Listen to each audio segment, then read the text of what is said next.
What's up, fellow nerds, and welcome to Not Your Status Quo's review, spoiler-filled review, of Terminator Dark Fate. Hey, we really are looking forward to talking about this with you guys, but in the meantime, make sure that you like that video, share it with all your friends, and you know what? Ring the bell. And subscribe while you're at it so you can know when future videos of ours are coming out. Talk. Talk fast. Terminator Dark Fate starts off with the hero from all the previous films, John Connor, getting killed. Not just killed, I mean shotgun blasted to the chest by a T-800 that walked majestically out of the ocean to kill him. I mean, wow. What a way to go. And I believe this was supposed to take place either a few years after the end of T2 or maybe shortly after. I'm not entirely sure. Yeah, what he looked like the, he was very close to the same age. Yeah. Oh, and I got a compliment right off the bat. That was some amazing de-aging that they did on Sarah Connor and John Connor. I mean, it was excellent. I think we're actually getting better at it over time. This was not Uncanny Valley. I was impressed. I agree. That looked just like she did in T2. Yes, absolutely. Mm-hmm. And I think it was good to kind of start off the movie this way because I think the John Connor thing has been played to death. No pun intended. Right. But, you know, they stopped Skynet, so they were able to. Did they? No, that's how they're saying it. Oh, they stopped Skynet. They renamed Skynet. So yeah, a different AI comes out. So as I was watching this movie, and we'll kind of talk about some plot points. We're not going to hit everything, but I really looked at this when I was thinking about it after the movie. It had so many parallels to the first Terminator and a little from Terminator 2. Yeah. With enough differences to make it its own movie. It reminded me of The Force Awakens in the sense that it drew so many parallels to A New Hope because they really wanted it to be successful. I like that. That's a good comparison. I could see that. Yeah. They were like, they knew this formula works for The Force Awakens because it worked for A New Hope, so let's do it. And then maybe we can branch out after we bring the fold back in because it's been so long since I had a movie. It hadn't been long since there's been a Terminator movie, but a long time since there's been a good Terminator movie. Mm-hmm. True, yeah. So I really think they did this to try to pull people back in, to get those non-hardcore fans back into seeing the movie, but I think a lot of the marketing where they were saying that, this is going to be a direct sequel. This is the new Terminator 3. We're getting rid of everything, after T2. There's no Terminator 3, no Salvation, no Genesis. This is the new one. So I think that was part of why they had that huge marketing push to keep saying that, because they want to pull these true believer fans back in. And everybody loves Terminator 2. Yeah, I mean, it's lauded as the best, not even just the best Terminator movie, but the best sequel that's ever come out. So I was saying that at the time. It was incredible. If it's an actual part 2, where they waited for an idea, rather than you got to exclude trilogies from that, because when you write an intentional trilogy, always the second one's really it's part of the story. I don't know that James Cameron ever intended it to be anything more than 2 movies originally. Anyway, it doesn't seem like it. I think it was just one movie, and then he was because it took so long to get T2, he was probably just one day hey, thinking about it, hey, that's not a bad idea. Yeah. Mm-hmm. And if you've watched our timeline to Judgment Day, you would know some of the things in T2 were things he wanted in T1, but because of budget constraints, couldn't do it. And I think that this is you were mentioning, it's a Hollywood thing, to you said with The Force Awakens, you redo or you re-outline the same first story after it's been a while, just to bring the crowd back in. I don't necessarily like it, and I don't think the crowd, I'm not saying I didn't like this movie, because I did, but I think that people are smarter than that. When they see that, that's when they'll discount a movie. We got no new ideas, let's redo the first one in a different way. And I think people don't appreciate that as much. I think some people, I think you're right. I think there are some people that don't appreciate that. I'm not bothered by it too much. When I saw The Force Awakens, the first time, I kind of thought, I was like, oh, okay, I see they're hitting a lot of the same points. I get that. And when I was watching Dark Fate, okay, I see they're hitting, the same normal plot points as you do in this. But I think that's not so much part of trying to, copy and paste from a movie. I think they're trying to sort of tongue in cheek or sort of nod to this is part of this greater franchise. You know, they do that in Star Wars because they want to point out, oh hey, C-3PO, you remember the robot? You like that robot, right? Yeah. Here he is. Here he is. All right. Hey, what you like Darth Vader? Well, here's his helmet. Hey, we already got Do time you like traveling. Jedis? We got him.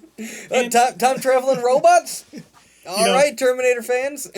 Speaking of time traveling, it was something when I was watching this, and somehow Skynet is no longer there. Yet somehow this T-800 or T-801 was still there. So when was he sent back? They never really addressed that. So you're talking about the one that killed John Connor. So okay, from what I understand, so I went back and I watched it again. Based on what, so this T-800, he ends up is called Carl. So what Carl is explaining later on in the movie is that he was able to tell whenever there was an interference in the time stream. So it sounds like, and I think this might have been, I don't know if this is intentional or not. This might have been purposely put in by the director, by the writers of this movie. So people have always been complaining about why wouldn't Skynet just send back a bunch of Terminators? And I think this must have been the answer to that statement, because this seems to be what they did. They sent back a bunch of Terminators. It wasn't all at once. It seems to be at various times throughout the time stream. So it was like, okay, we're going to send one back to 1984, one back to 1995, and one to 1997, one to 1999, and just like they keep sending them back to different time frames. And I don't know if this was specifically Skynet or some iteration of Skynet, because as we've talked about in our timeline series, the time stream has been messed with so much. We don't even know which AI is in charge or which version of Skynet, because we were talking about the original version of Skynet was some sort of invention of Cyberdyne Systems, but then later on it becomes the invention of the Air Force after they take over. So I mean, and Legion in this one was... And Legion in this one was... They're not entirely clear on who invented it or where it came from, but it is apparently this... It was a defense against cyber attacks. Right. Oh, that's right. They did say that, yeah. But now, yeah, it's talking about the timeline. AI. Do you think there's a Doctor Who somewhere out in this timeline going, who has jacked up this timeline so much? Some timey-wimey or stuff the Watchers just... just shaking their head. The Watchers like... What? Stan, what are you doing? No. What is going on? And they do, we hear about there's this next savior, and they try to, play it off like she's going to give birth to the next, and we find out that's not true. And there was a lot that was good in this. I thought the action was great. I thought Gabriel Luna as the Rev 9 was tremendous. Yep. Sarah Connor, Linda Hamilton was great. Really, and Mackenzie Grace. Mm-hmm. Oh, yeah. Or Mackenzie. She was Grace in the movie. Her first name was Grace in the movie, yeah. I think you're right, Mackenzie Grace. I think almost all the actors did a great job. But I just don't think the script was as strong as it could have been. That's true. They probably should have spent a little... It was... we were talking about this before we started filming, but each of the movies kind of had their own distinct feel to them, and this was definitely, as Keith said, this was definitely an action movie. This was... I mean, right out of the gate, they don't even waste time with, talking about a lot of story elements or anything like that. We are instantly getting in there and we're fighting, we're shooting, we're punching, we're killing, this is, they draw you in immediately. Oh, they absolutely, and they did, and it almost does not stop for the whole movie. There's, maybe one or two slow points, but they pick it right back up. I mean, this is an action movie from start to finish. The pacing for this film is absolutely just off the charts almost the whole time. You really don't get that breather much at all. Really. And it can still work in a movie. I mean, even if you don't have much of a plot and you have really good action and you know why they're doing what they're doing, you can still have a very limited plot, but still have a great movie. No, I agree. And I like this movie too. But it was very, just the pace was absolutely just on fire. And I liked it about that. They really just kept going, because I think the Rev 9, and I think this was intentional, we kind of talked about how the T-800 kind of almost had a sense of humor. Yeah. That. The Rev 9 did not. There was a point in that end of that movie where he could have given an Arnoldism. We've talked about Arnoldism before, and he like walks in, and they say something. He could have given one. Instead, he just walks forward and goes, "Just give me the girl." And I thought that was great because they're learning. Just he's all about business. He doesn't care about anything else. His mission is to kill this girl. And I could tell that they were holding back too. Like when that happened, I was like, "Here comes a." Wait a minute, there's no joke there, and I thought that was a good thing. You don't have to joke about everything. There's enough jokes in there. Especially in a movie where it's about, murderous robots? Murderous robots that have passed to kill people. Right. There can be some jokes, and you're going to have that nervous sort of joking, but not all the time, especially not necessarily the killer robots. So you mentioned that there was really good actors in this, and I tend to agree with you. Speaking of especially the Rev 9, he definitely was reminding me of Robert Patrick a lot.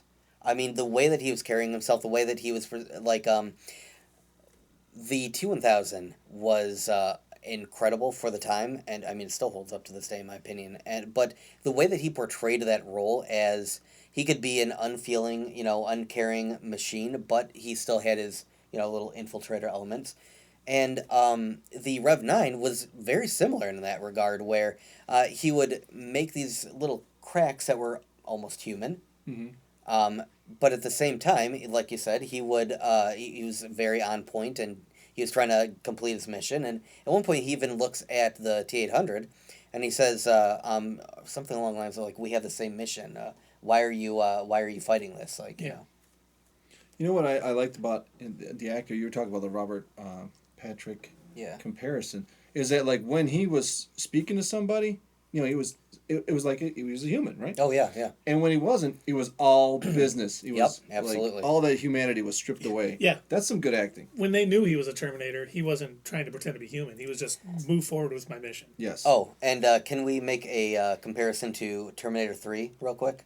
Are you going to talk about the ending of this movie? No, not yet. We'll get there. No, actually, this is a good point that this movie did. So we were talking about in Terminator 3 how our TX, as she's walking slowly towards her soon-to-be victims or whatever, and she instantly transforms into herself when she didn't have to. You notice our Rev 9 didn't do that when he was in the factory. He maintained his disguise. Yeah. So at one point, the Rev 9, he disguises himself as his target's father. Is Grace's father? Yep. Wait. No, it was Danny. Danny, it's Danny's father. Sorry, I confused their names real quick. He disguises himself as Danny's father, and he does not lift that until he gets shot at. So he maintains his disguise the whole time. So, hey, good job. They were listening. They listened to our review. They listened to us, yeah. Yeah. And they made the movie better by watching Timeline to Judgment Day. Absolutely. Yeah, they had this whole script, and then they saw our reviews, and then they went, "Ooh, I gotta change that." Oh, yeah, yep. I mean, we were going to have him transform before he even attacked, but now we're not going to. Yeah. Because we know how ridiculous that would be. These guys are right. Hey, did you see that video? We can't do it. But while we're talking about T3, they did have sort of a callback to T3 using Arnold's power core to stop the Rev 9. It didn't do the job completely, but it was they didn't enough. use his power core. They used Grace's. Yes, Grace's. You're right. Yep. But same idea, yes. A little bit of a callback. So that was another thing. So there was a couple of callbacks to not just that movie, but a couple of the movies. So we mentioned that Arnold is in here again. He is a T-800 named Carl who killed John Connor in the beginning of the movie. He is obviously older. It's been a long time since... Sells drapes. Sells drapes, yeah, he does. He sells drapes, and he's apparently very good at it. But they don't really mention... They don't bother, they don't waste their time mentioning, like, why he's older, why his skin is aged, or anything like that. And I think that's because they did that in Genesis, and it was good. It was fine. I accepted that answer. It's okay. It's real human flesh, of course, is going to age. Over 120-year power cell. Yeah.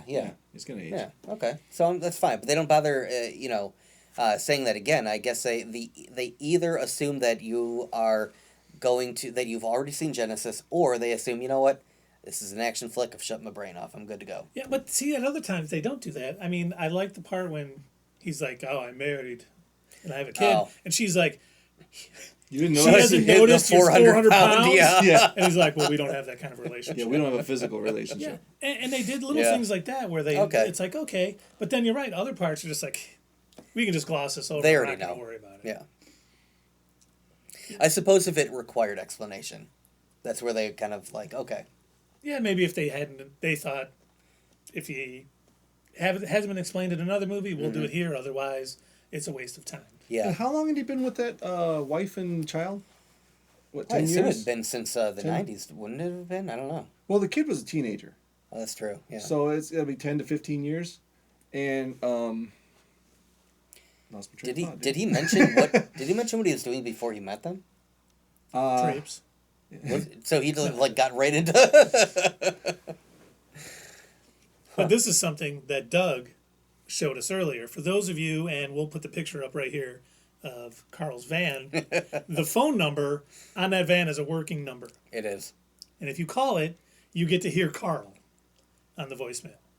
And he drops his Hasta La Vista Yes, it line, is. which was very nice. But also, if you look at the number, it's 5/12/1984. Is that the date? Which is the release date of the very first the Terminator. very first Terminator. Yep. So it was a very, very nice little Easter egg. I didn't yeah. catch it when I saw loved the it. movie. I caught it after Doug told me to call it, and I was like looking at it. I'm like, oh, that's pretty funny. And I looked up the Terminator date and was like, oh, they're good. Oh, and I Good job, remembered what I guys. wanted to say. How he had been with them for 10 to 15 years as the husband and the father. Mm-hmm. And then his friends show up. And within 24 hours, he's telling them, all right, you guys got to go. I'll never see you again. They left pretty easily for that being the case on their side of it. You know, they don't Yeah. know he's a Terminator. Well, they must have thought he I- had some connection maybe to the military or Yeah. something. I think they must have known something. I mean, the T-800s are infiltrators, but they're not that good. Yeah, that close up, they're not going Right. to fool a lot of people. But it's a good point. It's another kind of plot thing that you're right. He's just like, why'd they leave? I told them it was dangerous to be here. And that would never see them again. Yeah. Okay. And they were just, within minutes, they were like, okay. Peace out. Good knowing you. Now, I do have a gripe about Carl that I already mentioned. Oh, to you here we guys. go. No, I'm just kidding. It's just a tiny one. Okay, so they've mentioned in a lot of the other movies. I mentioned specifically in Terminator 2 and in Terminator 3 specifically. I know those are that Terminator 3 apparently doesn't happen now, but they say it in Terminator 2. They mention that when the T-800s are sent back in time, that their read-write capabilities are shut off on their chip, and that it's intended because they're separated from Skynet. They do that so that way they don't end up being compassionate towards humans and that they follow their mission. So they don't really bother to say whether this has happened at some point to this T-800, but at some point he apparently grows a conscience, can't talk. And he apparently feels bad for killing John, and I don't know how or why. Like, they don't really mention what the ghost in the machine was this time around. It was almost like just a plot device to kind of get him to be the one to Make the sell movie Sarah. happen, I guess, yeah. The Terminator's coming back at this time. Make sure he's there to greet it. And Yeah. For John. Was he? Also. Did he feel bad for killing John, or did he feel bad for taking John from Sarah? That's a good question. I'm not sure. Because I I was I don't assuming know. he felt bad for taking John from Sarah, yeah. That's what I but think. it could be that he just after he grew this conscious, he felt bad about taking a human life. I think that might have been what it was. We're torn here at this camp. What do you think? Yeah, let us know. Yeah, say it in the comments below. We kind of talked about the ending, how the Rev 9 was stopped, and the T-800 and Grace were all kind of stopped in that one place, and only Sarah and Danny escaped. Yep. They didn't clean up any of the parts. They've given up at this point. Well, the funny part is, and this may be, we'll talk about this in a little bit. This may be the last Terminator movie we get. It's not doing well at the box office. Maybe we'll get some TV show though. Maybe. I could use a new TV show. Yeah, I would be down for that. Someone may come across the Rev 9 parts, the T-800 parts, and the enhanced human parts. Will we see, we might not see a movie, but if they were going that way, would we have seen Skynet, Legion, and the Resistance all in a future timeline? Where they could have been all battling each other. Obviously, Could be. Legion wants Skynet gone, and that would make it a little easier to believe the humans have survived, killer robots. If there's two factions of killer robots kind of battling each other and the humans sneaking around, if they're seen, they're shot and killed, but they're not the main focus. And they can work in the background and be a little more sneaky to stop them all. That would be interesting to have two competing AIs. Like, who could be who like, can make the best killer robot, I like guess. an Alien versus Predator type thing, you know? Our Terminator can, be liquid and a metal body outside of itself. Well, Ours can do we had that triplicate. too. And she can make her boobs bigger.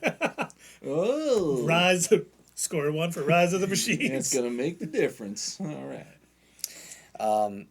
Yeah. Oh, speaking of the Terminators, I did not notice this right away. Somebody else had pointed this out online, but I thought it's worth mentioning. Apparently, the Rev 9, whenever they show just the endoskeleton, it has metallic teeth. Really? Yeah, and it's like, I'm pretty sure the point of them having teeth was to make them blend in. Like, otherwise, why? Well, when the liquid comes back, it turns them them white. Yeah. I get that that's probably what it's doing, but I don't know. Just a little odd thing that somebody else had pointed out. I'm like, I did not notice that. Okay. So it had to keep its mouth shut when it went back through time? Jeez. I guess so. That wasn't. I don't know. You know what? Maybe that's something that Legion figured out. Maybe they figured out how to actually. I mean, the Rev 9 does come back naked, and so does Grace. But maybe they still figured out a way to send metal back through time without it going all microwavy like they mentioned in Genesis. I don't know. Timey-wimey nonsense. Yeah. And we have talked a lot about our Terminator bingo. A lot of things did happen. Yes. We saw a skull being crushed by a Terminator. Absolutely. Human skull. That was actually right in the beginning. So, right before John gets blasted we're all by just waiting our for it. majestic... we were waiting for it, like, right away in the beginning. And, by the way, to the guy who asked us to stop talking in the theater, we are very sorry. We were playing bingo. But, right there in the beginning. I thought I was the only one who heard that guy. Oh, no, I heard he was sitting right next to me. Oh, that was him? Yeah, oh. yeah. Good guy. We don't mean to be annoying in the theater. And one of the other things, the sunglasses. Yep. When the T-800 kills John, he has them. But later on, Carl, because he now has a conscience, he saw them and put them down. Put them down, yes. And I don't know if you guys heard this, the Terminator theme was playing in that scene. Oh, no, I didn't notice. Yep. And I think that's the only time in the movie that it plays. I didn't hear it any other time. Like the original Terminator theme. So I was like, that's pretty cool. Mark my sunglasses off of my bingo card. They did the They heard me complaining about it. And they changed the line, "Come with me if you want to live." What was it? "Come with me if you don't want to die in the next 30 seconds." Yeah, yep. So they still an iteration of that. Still, that's a tip, yeah. Let's see. We still had our giant truck chase. That was right away in the beginning, too. Fight in the factory. Yep, had our fight in the factory, yep. And at the end. Oh, yeah, absolutely. Yep. We had 2 fights in the factory. Okay, cool. A lot of the same elements, like I said in the spoiler-free they had review. to. They really had to. Yeah, but it didn't bother me. I mean, it was all like the same elements, but it's like what Keith was talking about with touching back to the previous movies. They've got to have a lot of the same elements. That's what makes it a Terminator movie, I think. Yeah. Having these items. And honestly, and we can even talk about it now, but the fact that it didn't do well at the box office, this could be the final one. And I think it is okay being a final chapter of a Terminator series, but they have different ways they could go. Mm-hmm. I mean, you could have, if they did the Skynet versus Legion versus humans, but they really set up there's a new leader of the Resistance. We could really get into post-time travel Terminators. They could just really move forward from here and not keep going back. Yeah, yeah, they would. They could branch out and make it a little bit different. Mm-hmm. We could see Sarah training Danny now instead of her son, because we never really saw her train John. He was a kid in 2. No, it was he just kind of mentioned it as he was talking to his friend when he said, "Oh, don't you miss your mom?" Nah, she got arrested for blowing up a computer factory. Oh wow, what were you guys doing? Oh, she was dragging me through the jungle and training with different guys and everything. He's just like, he mentions it like a little punk that he was. Like a little kid would. Yeah, like a little kid. Yeah, whatever. He blew up a computer factory, trained with Mexican drug lords, whatever. Some of it stuck and he was able to kill Terminators. And yeah. And take, Terminator 3 no longer happened, so he didn't do that. That John Connor, his timeline was doomed. Taking vet pills, no sir. But oh, John, I did want to mention, now that we're on this topic, that it did flop, and there was a lot of people online in their reviews and stuff that were pretty happy about this, and I don't understand why. I mean, why wouldn't you want to be entertained? I even read, well, I'm not going to mention which channel it was, but I even saw a review from a guy who hadn't seen the movie, and he was happy that it flopped. I don't get that kind of mentality. You know, and they keep saying, "Oh, this movie is woke, and that's why it failed." For one, not really. It wasn't woke. It was Just because it's got female maybe characters. it was, but every Terminator film has Yeah, a strong female leads. lead. Absolutely. So once again, it was just being a Terminator movie in that sense. And honestly, it probably flopped more because there hasn't been a great Terminator movie in 20 some years. Mm-hmm. And I know for me, we talked about this in the timeline to Judgment Day Terminator Genesis. I didn't see Genesis when it came out because I was sick of the franchise too. A lot of people were like that. And that's probably more of the reason why this one only did 30 million. People probably just assumed, oh, they're just shepherding in Sarah Connor to appease the fans. It's not going to be any good, you know. Well, it was #1 movie though. It was the #1 movie, yes. Even though it only made 28 million, it was #1. But if you're watching this and you haven't seen it, go trust check it us. out. It is a good movie. Yeah, it's worth your definitely time. a good action film for sure. Yeah, go check it out. It's still good. I mean, it's not the best Terminator movie, but it's still good. So it's better than Genesis. It's better than 3. Where do you guys see the Terminator movies now? T2, T1, Dark Fate, Genesis, Salvation, T3.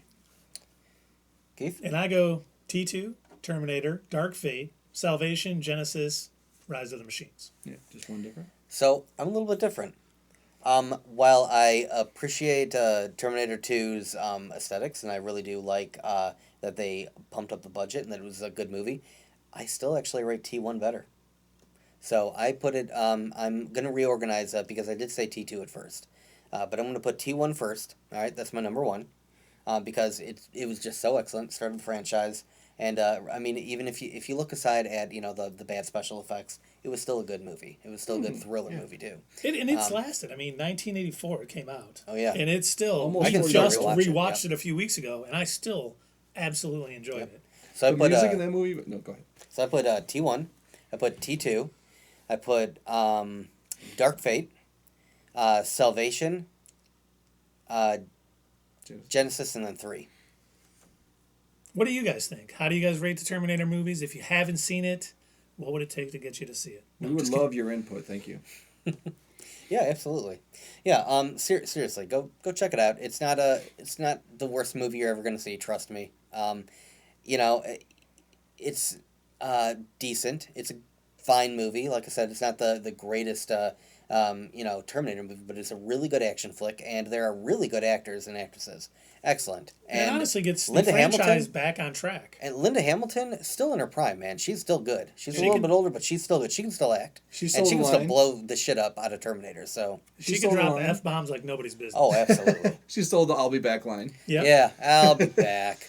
The one thing that I did not like, just one minor complaint about her, was that she kept harping about how she stopped Judgment Day, when she definitely clearly did not, because she's still been hunting Terminator. She delayed it. So I wish that they didn't have that in the script. She kept saying that. Otherwise, fine.